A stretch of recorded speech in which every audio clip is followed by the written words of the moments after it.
It basically tells the story of my frustration with rubrics, how they didn't really help me to describe or evaluate or assess the student writing that I was getting, and it certainly didn't help me respond to that writing or to those writers in helpful ways. And so it's basically the story of my own investigation into the history of rubrics and why they didn't seem to work for me, and, you know, alternatives. Can you tell me a little bit about the history of rubrics, where they evolved? And sure. Well, was it the ancient Greeks or the... It may have been the ancient Greeks, but I really trace the history back to Diederik at ETS and the study he did in the 1960s, where he took this divergent group of readers and he had them read essays and they had to make comments, and he was really disturbed by the variety of comments and the variety of scores that he got. And so he tried to find a way for teachers to read an essay and all agree on what it should be scored, and came up with the categories, the qualities of writing that have turned into the rubrics that we commonly use now.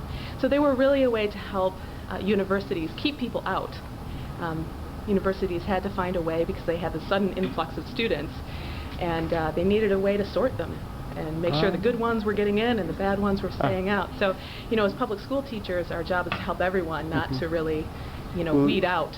So I don't think they work for our rubrics. Do they produce a sort of a uniformity in the instruction? Is that what? I think so. I think they produce uniformity in instruction and in the writing, and also in the teacher's reading. So you're really shutting down the teacher's own responses, so that they all see it the same way. And when we all start to see something the same way, then we lose the kind of texture, the kind of insight that makes our job interesting as writing teachers, to read all of these interesting thoughts and to look at how they've done it all differently. When we use the rubrics, we just really, it's a template that you put over the piece of student writing and you look at how it compares to these categories. It's interesting, when I interviewed the test scores, I asked them about this, the interesting piece of writing, and I said, well, what's it like to score an interesting piece of writing? And the first response was, well, it takes a lot longer. Yes, absolutely.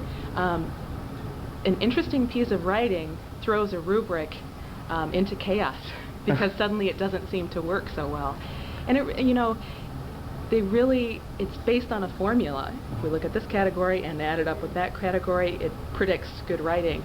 And I think that writing is much more messy and complex. It's more like a complex system where its multitude of factors react in unpredictable ways, and you can't predict it. So why would we try with a rubric?